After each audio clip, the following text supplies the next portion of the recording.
जादुई 3 मछली। मंगतराम एक गरीब मछुआरा था और उसके 2 साथी भी उसके साथ मछलियां पकड़ने जाया करते थे। मगर समस्या यह थी कि वह जिस नदी से मछलियां पकड़ते थे, अब वहां उनके जाल में कोई भी मछली नहीं फंसती थी। वह तीनों निराश थे, परंतु रमेश और सुरेश दोनों बहुत तेज थे। वह कुछ न कुछ करके पैसा कमा ही लेते थे, चाहे उसके लिए किसी को बेवकूफ ही क्यों ना बनाना पड़े। क्यों जी, फिर आ गए आज भी? आप खाली हाथ, ऐसे कैसे काम चलेगा हमारा? रमेश और सुरेश कहाँ से पैसा लाते हैं?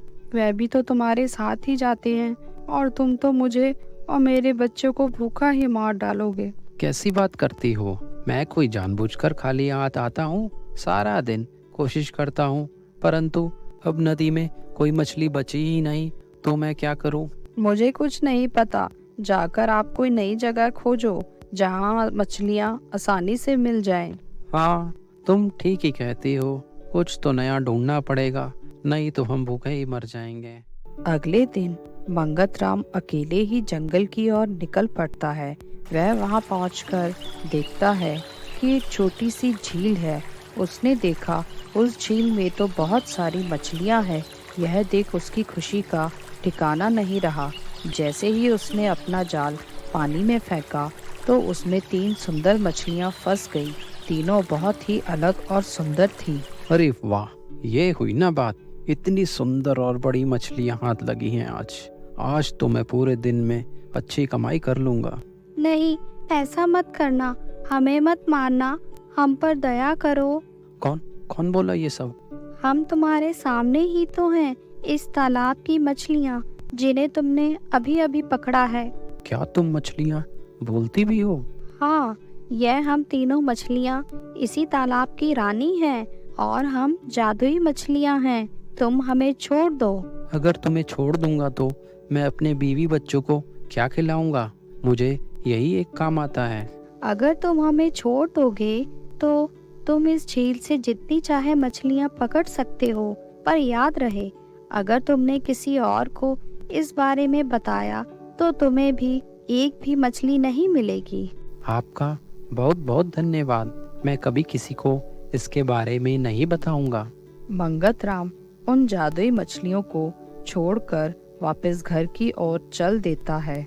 अगले दिन वह जाल लेकर वापस उस झील की तरफ जाता है और फिर अपना जाल फेंकता है, और इस बार उसमें बहुत सी मछलियां फंस जाती हैं। यह देखकर वह बहुत खुश होता है और तीनों मछलियों को फिर से धन्यवाद करते हुए वहां से बाजार में उन्हें बेचने के लिए निकल पड़ता है। अब मंगत का काम अच्छा चलने लगा। वह रोज नई झील पर जाता और मछलियां पकड़कर लाता और उन्हें बेच देता। ऐसे ही अच्छा समय बीत रहा था। एक दिन रमेश और सुरेश की नजर मंगत पर पड़ती है। क्यों रे मंगतराम, तू आजकल खूब मछली बेच रहा है। आजकल हमारे साथ भी नहीं जाता तू मछली पकड़ने? और इतनी मछली पकड़ता कैसे है? हमारे तो जाल में कोई मछली आती नहीं है। कल हमें भी साथ लेकर चलियो। अरे यार, मैं अब सुबह सुबह जल्दी उठकर मछली पकड़ने जाता हूँ। कोई नहीं, तू हमें भी साथ ले चलियो, हम भी उठ जाएंगे, इसमें कौन सी दिक्कत है। अच्छा, ठीक है। अगले दिन मंगतराम फिर अकेले ही मछलियां पकड़ने निकल जाता है। वह अपने दोस्तों को साथ लेकर नहीं जाता और हर बार की तरह खूब सारी मछलियां पकड़कर फिर बाजार में जाकर बेच देता है। उधर उसके दोस्त देखते हैं, यह इतनी सारी मछलियां पकड़ता कैसे है?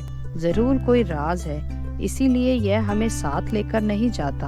अगले दिन रमेश और सुरेश मंगतराम के घर के बाहर छुपकर उसका इंतजार करते हैं। जैसे ही मंगत घर से निकलता है, वह भी उसका पीछा करने लग जाते हैं। मंगतराम को इस बारे में कुछ भी पता नहीं था कि रमेश और सुरेश उसका पीछा कर रहे हैं। मंगतराम झील पर पहुंचता है, फिर जाल फेंकता है और बहुत सी मछलियां उसके जाल में आ जाती है। वह सबको बाहर निकालता है। इतने में रमेश और सुरेश भी वहां आ जाते हैं। क्यों रे मंगतराम, तू तो बहुत चालाक निकला। अपने दोस्तों को भी बेवकूफ बना रहा है, अकेले अकेले पैसे कमा रहा है तू तो। हम भी तुझे अपने साथ ले जाते थे हमेशा। तुझे हमसे झूठ नहीं बोलना चाहिए था। नहीं नहीं भाई लोग, ऐसी बात नहीं है। मैं बताना तो चाहता था पर बता नहीं पाया तुमको, क्योंकि उसके पीछे भी एक राज है। क्या राज है? अब कैसे बताऊं तुम लोगों को, तुम लोग विश्वास नहीं करोगे। तू बस हमें बता, विश्वास करना या ना करना हमारी मर्जी। जब मैं पहले दिन यहाँ आया था, परेशान होकर इस झील के पास बैठ गया था, तब यहाँ पर मैंने यहाँ 3 मछलियाँ देखी और तीनों मछलियों ने मुझे आशीर्वाद दिया कि मैं यहाँ से जितनी मछली चाहूँ पकड़ कर ले जाऊँ। ये मछलियाँ कभी ख़त्म नहीं होंगी, पर अगर मेरे अलावा कोई और यहाँ से मछली पकड़ेगा तो फिर मेरे या किसी और के जाल में कभी भी कोई मछली नहीं फंसेगी।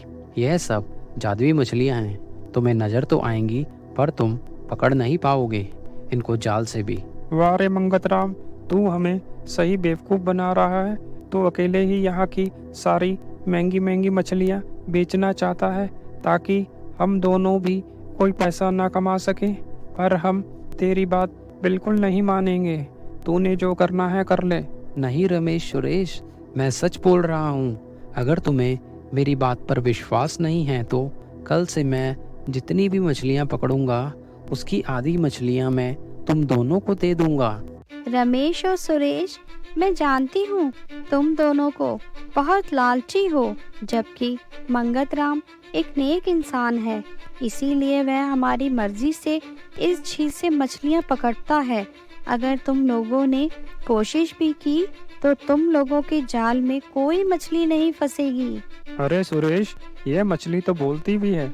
मुझे तो विश्वास ही नहीं होता कि ऐसे भी कोई मछली होती है। झूठ बोल रही हैं ये मछलियाँ हमें। यह झील मछलियों से भरी हुई है। चल तू जाल फेंक, देख कितनी मछलियाँ हैं यहाँ पर हमारे जाल में फंसने के लिए। तू देख, बहुत मछलियाँ फंस जाएंगी हमारे जाल में। इतना सुनते ही रमेश ने पानी में जाल फेंका, पर उसमें एक भी मछली नहीं फंसती। उसने फिर से 2-3 बार कोशिश की, पर एक भी मछली नहीं फंसी। मूर्खों, जब मैंने तुम्हें बोला, तुमने मेरी बात को मानने की बजाय लालच किया। अब तुमको यहाँ से कुछ नहीं मिलेगा। अगर तुम मेरी बात मान जाते तो मैं तुमको भी यहाँ से मछलियाँ पकड़ने देती। बस मंगतराम ही यहाँ से मछली ले जा सकता है, पर तुम लोग नहीं। मैंने तुम दोनों को पहले ही बताया कि यहाँ 3 जादुई मछलियाँ रहती हैं, पर तुम लोगों ने मेरी बात पर विश्वास ना करके लालच किया। अब नतीजा भी खुद ही भुगतो। मंगतराम को तीनों जादुई मछलियों ने कहा कि वह जीवन भर इसी झील में रहेंगी, वह इसे नहीं छोड़ेंगी। यह झील हमेशा तुम्हें खूब मछलियाँ देंगी। ऐसे ही और मजेदार वीडियोस देखने के लिए लाइक, कमेंट, शेयर और सब्सक्राइब करें हमारे चैनल को। Thank you.